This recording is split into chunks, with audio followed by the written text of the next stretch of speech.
obviously have had your experience in terms of building up sports. And I wanted, let's get your take in terms of just developing sports as a business before we tackle the issue of how sports has been treated. Because the question I was going to ask you is, um, do you feel like when you come into a room, you are treated like a celebrated economist, or do they simply see you as that guy who was very good at what he did? Thank you very much, Godfrey. I was not an NBA athlete at all. I did work for the NBA. I was leading the business development part of the NBA for almost 10 Yeah. years, but I didn't play in the NBA. I played basketball at highest level, but not in the NBA. Look, first of all, I'm very glad to be here. This is great. Morocco is very special to me in my heart. Very, very honored to be here and very happy that sports is taking a growing position within the investment world. And for a good reason. Here is why. I believe, and I always say that, there's never been a better time to invest in sports in Africa. Never been a better time to invest in sports in Africa. Why? Because over the past 20 years, sports industry has shown annual growth rate of 5% over the past 20 years. It's roughly 3 to 4% of the world GDP and is growing. In Africa, 0.5%, that's the value of sports contribution into Africa GDP. But we look and we witness a major shift in the game. The shift is more and more investment pouring into our industry across the entire value chain. Let me give you some example. $258 million, that's what has been spent for the Stade of Senegal, the football stadium in Senegal. 104 million have been spent for the Kigali Arena. President Tshisekedi of DRC, Congo, has committed to also build the Kinshasa Arena. That's just infrastructure. In terms of talent development, we have major investment from our brothers from Egypt, the Mansour family, putting $100 million in the Right to Dream Academy. That's another example. Let's talk about merchandising. French company Decathlon posting double-digit figures in terms of growth across the continent. They recently opened another store in Johannesburg, South Africa. So we see that more and more investors are understanding the game and understanding that sports is a unique asset class. What do we mean by unique asset class is while sports contribute to the economic growth, creating jobs and value, it's also very impactful from a global influence standpoint with great ambassadors, and it's very impactful from a social and societal standpoint as well. So sports is a huge catalyst when you think about sustainable growth. So when you are making the description that you are making, I'm getting the sense of you are talking about another world. Are you talking about Africa? I like that question. All the example I just gave you all in Africa, right? Right. I mentioned to you Senegal. Yeah. I mentioned to you Rwanda, Congo, South Africa. And I actually made a big mistake. I didn't mention Morocco. Over the past 20 years, Morocco has been consistently investing in youth development. We have the Centre National du Football, which is the football national center where they develop talents in Rabat, not far from here. Yeah. We have the AFCON coming up. We have the biggest stadium being built in Ben Sliman, not far again from here, 100,000 seats capacity for $500 million investment across the board. Not too long ago, I was in Tangier. The stadium is just amazing. And what I really like about this thing is, as I mentioned earlier, sports plays a role of catalyst, meaning that those major sporting events are not helping you to grow on the infrastructure side only, but you look at transportation, you look at accommodation, you look at businesses, you look at the entire economy, and we have to talk about tourism. Here in Morocco, tourism is 7% of the Morocco GDP, 7%. Sure. Last year, they broke a record. 14.5 million people visited Morocco, generating 104 billion dirhams. That's $10 million revenue. And the target is for them to keep on growing. And to do that, you need an innovative solution. Sports tourism is one of them. Look, in basketball, I play basketball, as you know, and in basketball, we often say you have to be true to the game. You have to be true to the game means that you need to know your role. In football, it's the same thing. If you play defense, you play defense. We're not asking you to score 30 points, right? With regards to our leadership, it's the same thing. We've witnessed countries in Africa where they will be building 5 or 10 stadium 50,000 seats on average, whereas the local population is not even 10 million. So what do you do after that? You've been spending hundreds of millions. What do you do after that? So it is important to be true to your game and to understand who you are within African context. So the second thing is maybe you should consider, and we see that with the FIFA World Cup, to share the wealth, meaning that one country can host with others. So we have multiple hosting opportunities. That's what's going to happen here in 2030 with the World Cup, right? But Godfrey, I think when we look at infrastructure, we need to think at infrastructure differently. And we're going to look at it from a business standpoint. Do you know that the money that is made in sports is actually coming from the daily practice and consumption by the household? It's not coming from professional sports. It's coming from Africans daily consuming and practicing sports. That's where the wealth is. What does that mean? It means that we don't need that many 50,000 seats. We rather need smaller venues, smaller sporting infrastructures that's going to address the daily need of those Africans' households. That is where, to me, the key is. I want your thoughts on Will's suggestion that when we're thinking about the infrastructure for sports, we should not be thinking of, Will, I'm sorry to have to put it this way, but we should not be thinking of the Maracanas of Africa. We should be thinking about more intimate, smaller size sports infrastructure. But if I may say what I just say precisely is we need to have a holistic approach. While we have big time stadium, we also need to complement that with the big picture stuff. Exactly. Okay. Both. You definitely need both because for some of the competitions we have, like the BL, you have to have those world-class infrastructure.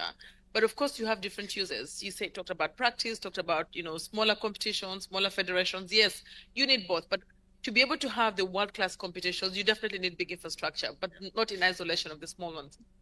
Look, there's multiple models. I think obviously from a financial standpoint, I think everybody has to play his role. When we look at development banks, they need to help with access to capital, which is the major hindering to the growth of the continent.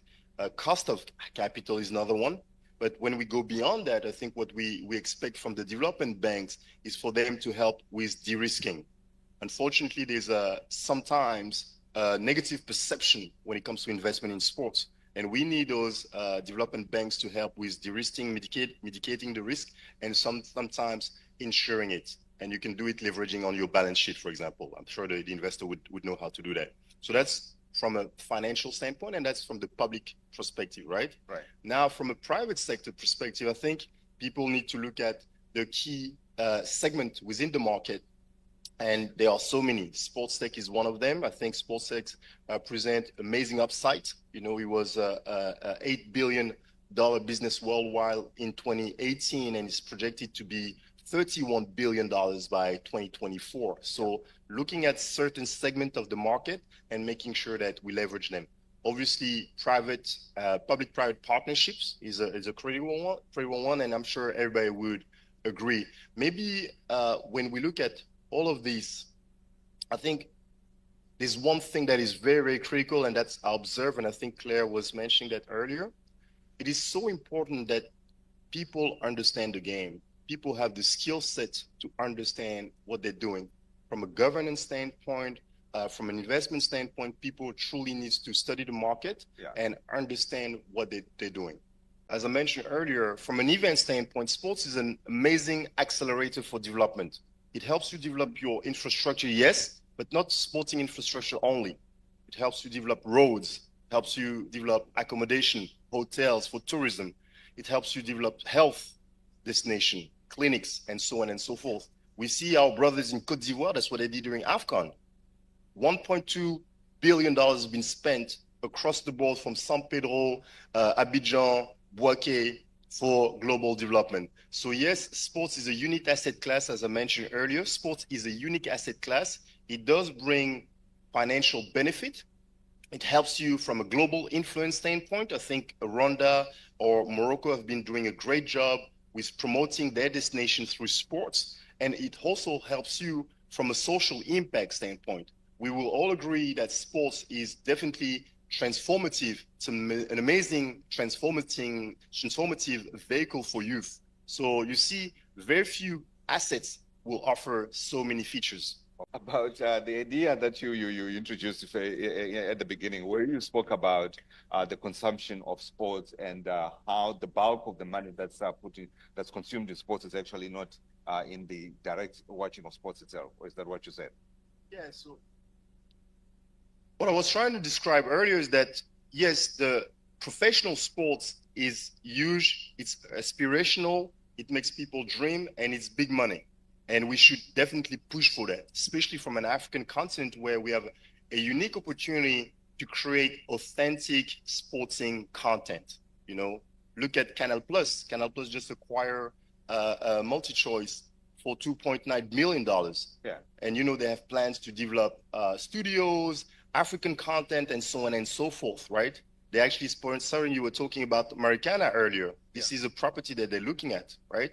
So we have a unique opportunity to create authentic sporting content. We should push for more of the BL, more of football major events on the continent.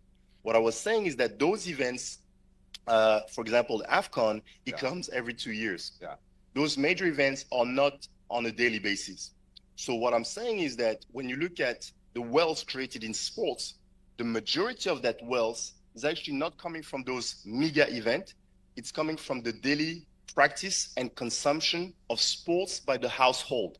Sure. What does that mean? It means that me, as a sports fan, I have to buy clothes for me or my kids to go and practice sports, right? Yeah. I need to take a membership in the fitness center, for example, to go and practice that, right? I will, if I like to watch games on TV, traditionally I will either take a sub at Canal Plus or other TV providers and OTTs. Well, I hope we're going to talk about OTTs as well. Yeah. But I can also go to my favorite bar with my friend to watch the game on giant screen. And that means consumption as well.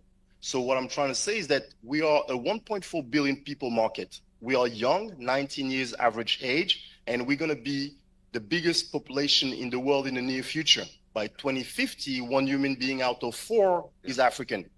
So we need to focus on the daily consumption of those people. Yeah. That's what I was trying to say. What about the disruption? You mentioned MultiChoice. And of course, we know the challenges that MultiChoice has been facing as a result of the disruption that's been caused by the OTTs that you're talking about, but also the different consumption, the different ways in which people are now consuming